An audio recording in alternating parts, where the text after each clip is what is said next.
riparte domani anche nella Marca la campagna vaccinale con AstraZeneca, 9.500 dosi al giorno, il nuovo obiettivo da lunedì, precedenza anche alle cassiere dei supermercati. Insulti e minacce al direttore generale dell'USL 2 Benazzi, che ha ricevuto cartoline dal contenuto Novax. Io vado avanti, dice, il vaccino è sicuro ed è l'unica strada per uscire dall'incubo. Positivi al virus anche se vaccinati, un paio i casi registrati a Treviso tra gli infermieri sottoposti a prima e seconda dose, sono casi rarissimi, afferma l'azienda sanitaria, che non sviluppano la malattia. Avviata anche nella Marca la cura con gli anticorpi monoclonali, tra i pazienti c'è anche un uomo di 32 anni che rischiava di sviluppare sintomi severi. Il governo Draghi firma il via libera al masterplan per l'ampliamento dell'aeroporto Canova di Treviso, investimento da 54 milioni di euro, la soddisfazione del sindaco Conte. 52enne trevigiano incappa nei controlli della polizia a Vicenza, autocertificazione regolare ma sotto la mascherina nascondeva un involucro con una dose di cocaina. Un gruppo di autotrasportatori trevigiani chiede al governo di modificare un articolo del codice della strada che impedisce loro di guidare dopo i 68 anni. In Europa dicono è già così. Al centro vaccinale di Villorba una somministrazione speciale, quella per Teresa Cattarin, super nonna di 106 anni, felice dice di averlo fatto. Buonasera e ben ritrovati con le notizie da Treviso e provincia. Dopo lo sblocco da parte di EMA del siero AstraZeneca riprende a pieno regime la macchina vaccinale dell'USL 2, si inizia domani, da lunedì poi la mobilitazione sarà generale, l'obiettivo è di arrivare a 9.500 dosi al giorno, la maggior parte, circa l'80% proprio con AstraZeneca. Stiamo chiamando 1500 persone e continuo a ribadire a tutti AstraZeneca è sicura, per cui vaccinatevi perché è importante metterci tutti in sicurezza rispetto a questo virus. La lotta al Covid anche nella Marca riparte dal vaccino AstraZeneca che da domani ritornerà a essere somministrato a Villorba e Riese, ma la macchina sarà pienamente operativa con la nuova settimana. Poi da lunedì partiremo in modo massiccio nelle 8 sedi vaccinali che abbiamo, utilizzando all'85% AstraZeneca e facendo nell'altro 15% i richiami con Pfizer e Moderna per le persone over 80. L'intenzione quindi è ritornare all'obiettivo di partenza, almeno una dose a Trevigiano entro l'estate, il che presuppone uno sforzo quotidiano senza precedenti. Dobbiamo arrivare sostanzialmente per AstraZeneca a fare almeno 7-8 mila persone al giorno. Comunque arriveremo a circa 9.500 persone che faremo al giorno per tutti i giorni, compresa la domenica. Anche per questo l'ULSS si sta preparando a scorrere le liste seguendo il principio che nessuna dose dovrà essere sprecata. Presto saranno coinvolte anche le cassiere dei supermercati, mentre si stanno implementando nuove piattaforme di iscrizione per tutte le fasce di età. Sempre in tema di vaccini si sono verificati dei casi di positivizzazione tra operatori sanitari sottoposti a prima e seconda dose. Un infermiere in particolare si trova in quarantena. Sotto esame la sua risposta anticorpale. Casi rari, sottolinea Benazzi, che hanno una prima spiegazione. Questi possono diventare positivi perché hanno in famiglia un positivo, ma questa positività si ferma alla faringe. Dal vaccino alla cura con gli anticorpi monoclonali somministrati in queste ore a 2 pazienti trevigiani ai primi sintomi del Covid, così da evitare conseguenze severe. Abbiamo una persona di 32 anni, quindi capite quanto siamo tutti a rischio, che quindi era a rischio, che è stata individuata, ringrazio i medici di famiglia, è stato segnalato ed oggi è in terapia a Vittorio Veneto con l'anticorpo monoclonale. Più in generale il contesto resta critico. Se da un lato l'R-Conti nel Trevigiano scende sotto 1,20, dall'altro continuano a crescere i ricoveri, soprattutto al Cafoncello, dove si è pronti a riattivare nuovi posti letto. Questa la fotografia al termine di una settimana difficile, con il direttore Benazzi che ammette di aver ricevuto cartoline con minacce e ingiurie dal contenuto Novax. Quando noi diciamo che bisogna vaccinare, è l'unica salvezza, l'unica arma che noi abbiamo. Quindi diciamo di tutte queste minacce, tra virgolette, che ricevono, io vado avanti perché credo che sia importante fare la vaccinazione. Intanto l'indice R con T è in lieve calo, ma il Veneto rimane in zona rossa. Presto potrebbe arrivare un'ordinanza che vieta gli spostamenti verso le seconde case, ma Zaia chiarisce sarà una decisione da soppesare. Il nostro R con T, secondo le proiezioni, è all'1,25. C'è un timido calo, però siamo ancora con un parametro tale per cui si confermano, diciamo, le valutazioni fatte fino ad oggi. Insomma, nessun cambiamento di fascia per quanto riguarda il Veneto, visti i dati da zona rossa, notizia che non sorprende dato l'aumento dei casi negli ultimi giorni. Un altro parametro ci tiene saldamente in zona a rischio. È un campanello d'allarme, un warning, è rappresentato dall'incidenza, perché comunque 245 positivi su 100.000 abitanti, che sono esattamente quelli che noi rintracciamo con lo screening. Non sappiamo esattamente quale sia il livello di circolazione del virus in questo momento in Veneto. È un dato che ci deve fare stare molto, deve imporci preoccupazione, perché dobbiamo evitare di contagiarci. Il numero dei decessi porta il Veneto ad essere l'8ª regione in Italia per mortalità, situazione che continua a destare una forte preoccupazione anche per il dilagare delle varianti, inglese fra tutti, che ha raggiunto il 70% nella nostra regione. Quella che ci aspetta sarà una Pasqua blindata sulla possibilità di firmare un'ordinanza per vietare gli spostamenti nelle seconde case. Zaia, è chiaro. Stiamo assolutamente valutando questo aspetto, però lo valutiamo soppesandolo 20.000 volte, perché per noi sono sacri i nostri ospiti. Il turismo per noi è importante, sarà una decisione da soppesare molto bene, conclude Zaia. Sulle vaccinazioni AstraZeneca ormai tutto è deciso, si riparte nelle varie US in queste e nelle prossime ore. Sulla tipologia del vaccino da scegliere il Presidente conclude. La vaccinazione verrà applicata in base all'anamnesi che verrà fatta, nel senso che se una persona è titolata a fare un determinato vaccino lo farà oppure no. E oggi nel centro vaccinale di Villorba è stata vaccinata anche Teresa Cattarin, 107 anni, il prossimo 10 giugno. Alle 14.50 la signora Teresa di Breda di Piave ha ricevuto la prima dose Pfizer. Una bella giornata per lei, da sempre favorevole al vaccino e felice di averlo potuto fare, anche perché da quando c'è la pandemia non può più ricevere molte visite e i pochi familiari che passano a salutarla prendono 1000 precauzioni, come si deve fare. Quando Teresa, che era abituata ad un via vai di persone nella sua abitazione, avrà completato la vaccinazione, nipoti e pronipoti potranno tornare a trovarla, sempre naturalmente con tutte le precauzioni di caso, ma un po' più sereni. Ed ieri è toccato alla figlia della signora Teresa di 80 anni che la accudisce, anche lei, anche la figlia è stata sottoposta a vaccinazione. Delusioni invece e amarezza tra alcuni docenti e operatori della scuola con patologie che questa mattina si erano prenotati al centro vaccinale di via Castello d'Amore a Treviso, l'ex For Boari. Una volta sul posto hanno appreso che oggi la vaccinazione non toccava a loro, ma non avevano ricevuto la mail di disdetta. Molti quindi sono ritornati a casa. Della questione sono stati interessati anche i sindacati della scuola, che hanno chiesto chiarimenti all'ULSS 2. Voltiamo pagina. Il governo Draghi ha firmato il via libera al master plan per l'ampliamento dell'aeroporto Canova di Treviso, la soddisfazione del sindaco Conte e del presidente Save Marchi. Una vittoria per la città di Treviso, per tutto il territorio veneto e trevigiano, perché grazie al governo Draghi si sblocca il master plan, che vede quindi un investimento importante da 54 milioni, poter cominciare. Via libera al master plan dell'aeroporto Canova per lo sviluppo dello scalo trevigiano, un progetto di ampliamento atteso da anni. Tra i primi a darne notizie il segretario della Lega Matteo Salvini. L'ampliamento dell'aeroporto di Treviso è un risultato storico ottenuto, dice il leader del Carroccio, grazie alla Lega che è al governo della città, del Veneto e del paese. E devo dire che la spinta dei sottosegretari Borgonzoni e Gava della Lega hanno aiutato appunto ad arrivare alla sottoscrizione e l'autorizzazione della via, e quindi adesso possiamo guardare al futuro con grande entusiasmo, con ottimismo. L'ufficializzazione significa nuove opere, sostenibilità ambientale, mobilità, turismo e, continua il sindaco Conte, un avanzamento importante nel processo di internazionalizzazione della città di Treviso e della marca trevigiana. Verrà migliorato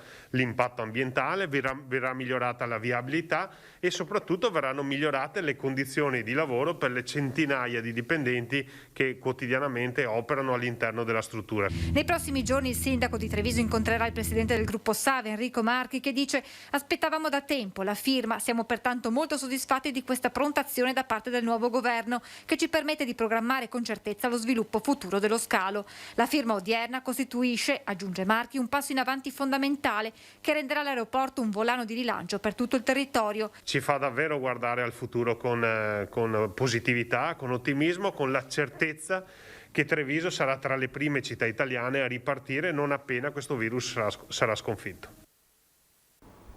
Dopo lo sciopero fiscale riapriamo tutto e l'unico modo per farci sentire dal governo è la nuova provocazione di Monica Zanlorenzi, parrucchiera trevigiana, che racconta l'esasperazione della sua categoria. L'unica provocazione nei confronti dello Stato è blocco fiscale e apriamo tutti. Monica Zanlorenzi, parrucchiera di paese, dopo aver lanciato la proposta dello sciopero fiscale si spinge oltre con una nuova provocazione frutto della difficile situazione che la sua, come altre categorie, da mesi si trova ad affrontare tra chiusure e riaperture che si alternano di settimana in settimana. Una risposta, la sua, anche a chi dopo aver abbassato la saracinesca del proprio negozio in questi giorni di fascia rossa continua a domicilio a svolgere l'attività di parrucchiere o estetista. Porta un ulteriore danno a noi perché comunque loro continuano a lavorare. Allora, noi titolari abbiamo deciso di non lavorare, di non fare, di rispettare le regole e tutto. A sto punto apriamo. Lunedì scorso intanto è iniziato lo sciopero fiscale. Abbiamo iniziato a bloccare l'IVA. L'IVA scadeva il giorno 16. Che la cosa bella è stata che il giovedì ci è arrivato l'annuncio di pagamento dell'IVA del giorno 16 e il venerdì la mazzata che siamo chiusi. Una provocazione raccolta da molti colleghi della Zanlorenzi pronti ad andare avanti. Lo sciopero fiscale continuerà. Man mano che arrivano le tasse, però non apriamo, le blocchiamo. Basta. Maxi sequestro di mascherine irregolari da parte della Guardia di Finanza di Treviso. Ancora una volta il casello autostradale di Venezia Est diventa lo scenario di un importante sequestro di materiale contraffatto. Stavolta a finire nel mirino della Guardia di Finanza 450.000 mascherine di produzione cinese, tutte non conformi alla legge, sequestrate dalle Fiamme Gialle che hanno scoperto la merce all'interno di un camion entrato in Italia dal valico di Fernetti. Nel dettaglio 205.000 dispositivi di sicurezza riportavano la marcatura CE contraffatta ed erano sprovviste delle certificazioni necessarie a provarne la conformità agli standard di sicurezza richiesti per contrastare la diffusione del Covid. Le restanti 245.000 mascherine, che erano destinate ai bambini, riportavano i loghi contraffatti dei più noti personaggi dei cartoni animati. Attraverso la documentazione recuperata i finanzieri hanno potuto ricostruire il percorso compiuto dal carico. Sdoganate in Polonia da un importatore slovacco e trasportate da un autista ucraino, le mascherine sarebbero dovute arrivare in un ingrosso commerciale della provincia di Bari, gestito da un 50enne cinese. I finanzieri hanno denunciato il conducente del camion e il destinatario della merce. Le indagini intanto continuano per risalire al mittente della spedizione. Sperava di passare indenne al controllo dei poliziotti che invece gli hanno ritirato la patente. Uno strano rigonfiamento sul volto proprio in corrispondenza della bocca, coperta però da una mascherina regolamentare, è stato sufficiente a insospettire gli agenti della squadra volanti di Vicenza. Protagonista un 52enne trevigiano, fermato alla guida della propria autovettura su strada Marosticana, nel corso di un normale controllo sulle vetture in transito. All'uomo, costretto quindi ad abbassare il dispositivo anti-Covid, non è rimasto altro che rivelare la presenza di un piccolo sacchetto di cellophane contenente 1 grammo di cocaina, ammettendo l'uso personale. Gli agenti lo hanno quindi segnalato alla prefettura come assuntore e sospendendone la patente come previsto dalla normativa. Paura assembramenti, timori a Vedelago per la celebrazione della Santa Cresima nel fine settimana per oltre 100 ragazzi. I genitori si sono rivolti a noi e al sindaco. Santa Cresima in zona rossa per oltre 100 ragazzi nei giorni in cui si prevede il picco di questa ondata del virus. A Vedelago non è piaciuta a tutti la determinazione dei parroci, in particolare di quello di Cavassagra, Casacorba e Albaredo, coordinatore dell'evento, a confermare la celebrazione. Alcuni genitori hanno chiamato la nostra redazione perché temono troppo affollamento in chiesa, anche se le messe saranno alla fine 3. Da una parte li comprendo perché sicuramente non è un momento di festa, dall'altro insomma queste celebrazioni sono consentite e si svolgeranno in massima sicurezza, quindi credo che non ci si debba preoccupare e che si possa procedere così. Andretta si è interessata direttamente del problema. E Don Moreno è sempre stato aperto al dialogo quanto con me che con i cittadini, li ha anche rassicurati dicendo che chi non se la sente insomma potrà anche rinviare questo appuntamento in un'altra data. Per ogni ragazzo potranno essere presenti genitori e padrini. In chiesa potrebbe esserci parecchia gente e i più cauti incauti esitano. Anche sul sagrato occorrerà vigilare perché non si verifichino situazioni a rischio. Di contro ci sono loro i protagonisti di questa celebrazione. E i ragazzi per prepararsi a questo sacramento hanno comunque svolto un percorso e quindi magari loro sono pronti. Io ho parlato anche con qualche ragazzo che conosco e loro sono anche contenti di arrivare a questa tappa. Quindi in questa occasione, insomma, quello che posso dire è: mettiamo il ragazzo in centro, rinviamo i festeggiamenti come abbiamo fatto d'altronde nell'ultimo anno, in qualche misura, insomma, convivere con questa situazione. Lo hanno pizzicato ieri pomeriggio ad Asolo mentre stava rubando un carrello d'acciaio del valore di 150 euro dal piazzale della ditta di abbigliamento Replay nella quale lavorava come operaio. Un 62enne conosciuto alla giustizia è stato arrestato dai carabinieri. In casa hanno trovato un altro carrello, stavolta del valore di 250 euro, rubato sempre alla sua ditta. E adesso ci fermiamo per qualche istante di pubblicità, tra poco.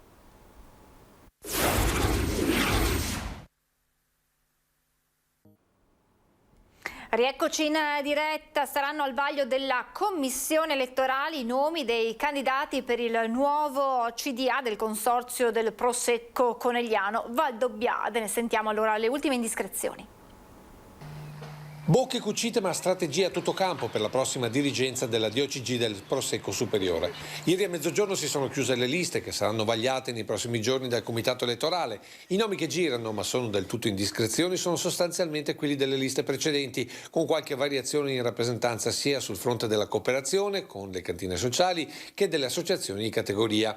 Ma è sugli incontri, talvolta anche personali, che si stanno giocando gli equilibri del nuovo governo, in un gioco di pesi e contrappesi che fa capire come il nuovo Presidente agirà più su un terreno minato da una pace armata che su un consorzio semplicemente da rilanciare. Mi auguro solo che la disputa mediatica, politica, legale che abbiamo visto in questo periodo si risolva al più presto e porti al tavolo della gente che ha voglia di valorizzare il Conegliano e Valdobbiade di OCG, le colline dell'UNESCO e un territorio che se lo merita. Ma in mezzo c'è l'eterna gestione delle riserve, il peso della cooperazione in Consiglio, ma anche le presenze di investitori importanti sulle colline UNESCO. Non è un segreto infatti che marchi famosi siano proprietà di società sovraregionali, se non addirittura di multinazionali investitori esteri, che certamente non staranno a guardare, ma che potrebbero diventare il nuovo ago della bilancia della DOCG.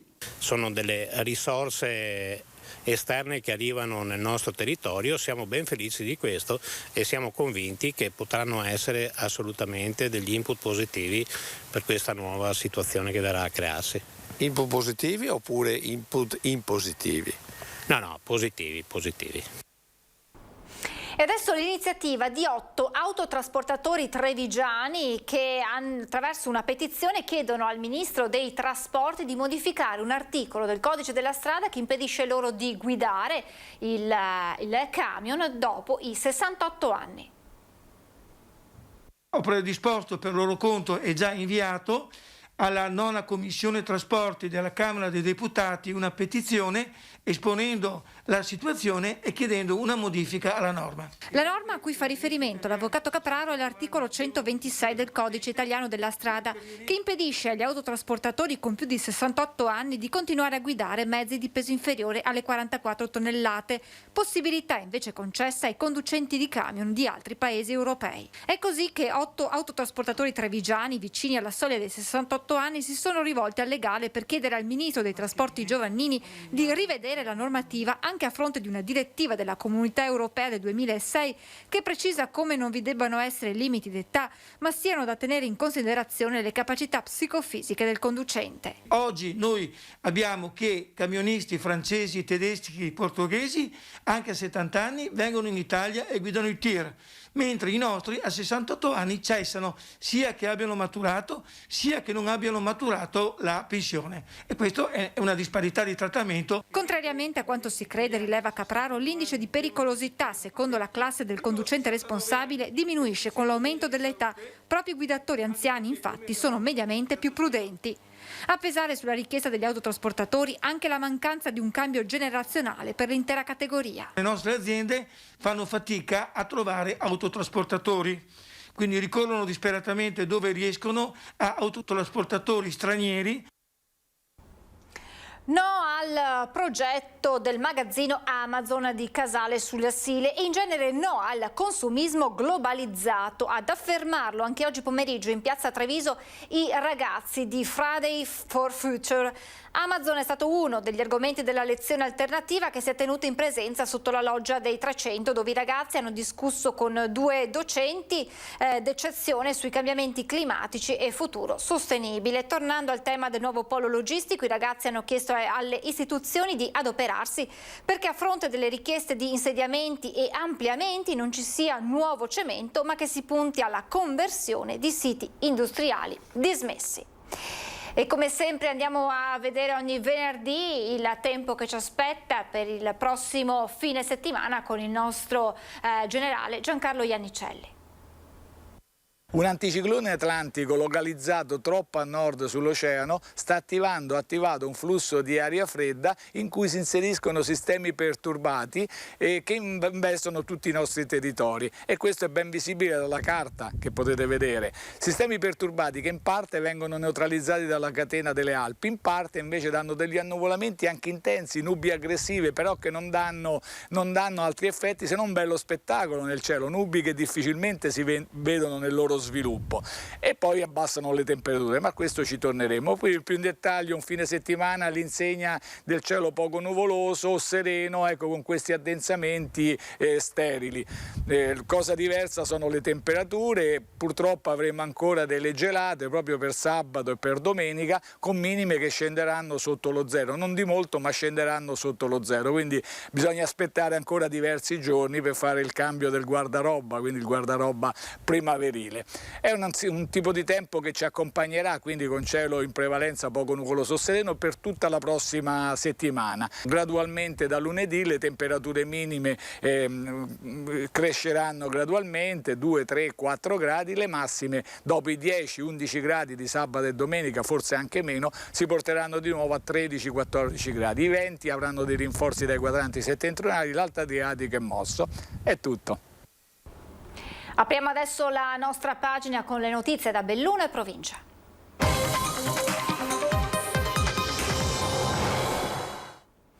In primo piano anche qui la campagna vaccinale, vediamo allora come ci si prepara nell'USL 1 Belluno dopo l'ok per la reintroduzione di AstraZeneca. 28.556 dosi di vaccino fino ad ora somministrate. Non poche, ma visto che in provincia di Belluno tra i 70 e i 79 anni ci sono ben 23.000 cittadini, ecco che il numero dice come nella campagna vaccinale occorra accelerare. Stiamo cercando di mettere in campo tutte le forze possibili perché è importante che la campagna vaccinale prosegua, anzi aumenti. Abbiamo il fattore tempo che è una variabile importantissima, dobbiamo vaccinare il prima possibile. Il 43% degli over 80 ha ricevuto la prima dose e tra le persone maggiormente a rischio si sottolinea come siano stati vaccinati oltre 800 pazienti oncologici e 220 ematologici, lasciandone in attesa ancora solo 160. Attualmente sono 7 i pazienti in terapia intensiva, 61 quelli ricoverati in situazione non critica, 1.300 i positivi, 2.500 le persone in quarantena, tra chi ha il virus e chi è venuto in contatto con chi lo ha.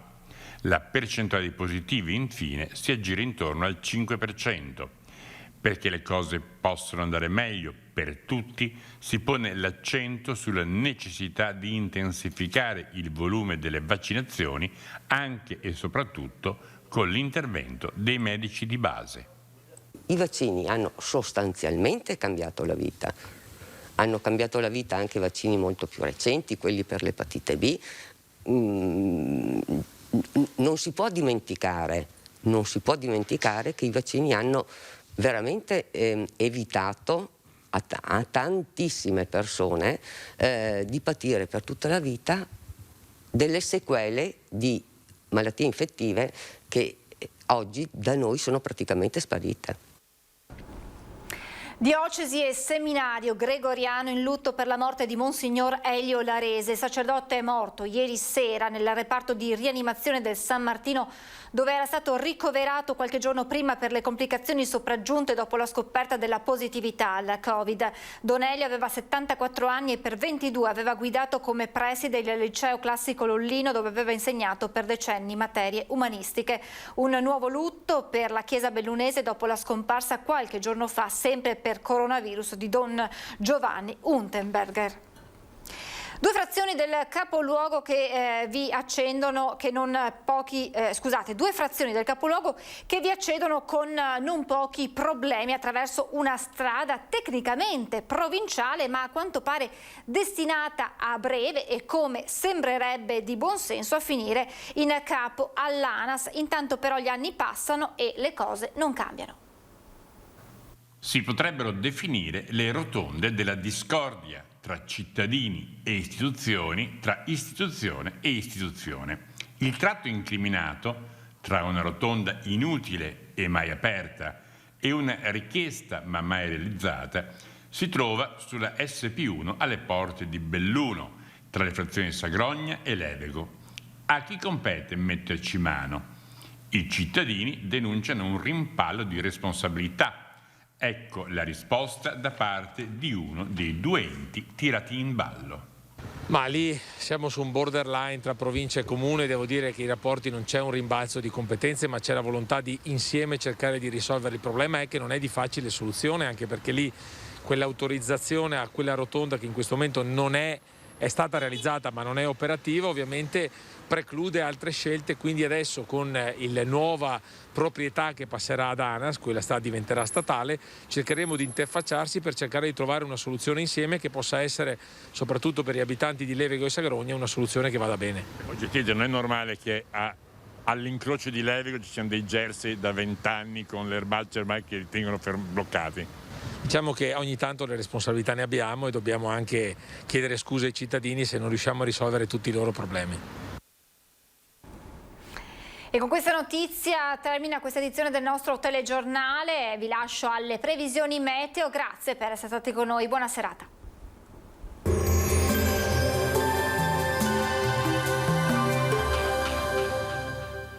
Da oltre 40 anni produciamo serramenti in linea con le tendenze del momento. Chiama per un appuntamento. Infinity, i tuoi serramenti esclusivi.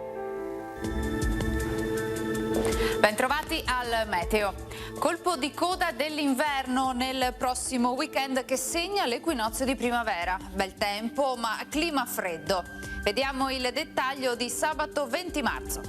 Sul Veneto avremo un ampio soleggiamento, salvo per la presenza di una nuvolosità piuttosto irregolare, specie al mattino e sulle zone pedemontane, ma anche sulla pianura settentrionale.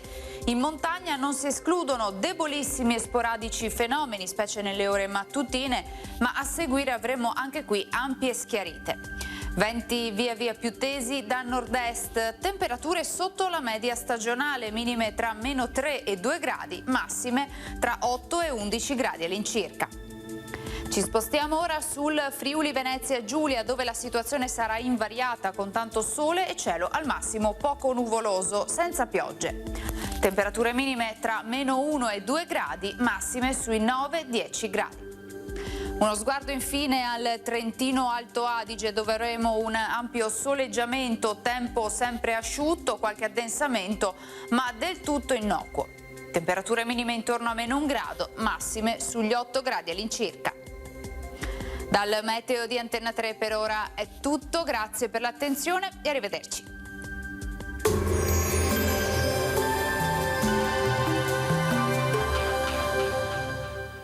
Da oltre 40 anni produciamo serramenti in linea con le tendenze del momento. Chiama per un appuntamento. Infinity, i tuoi serramenti esclusivi.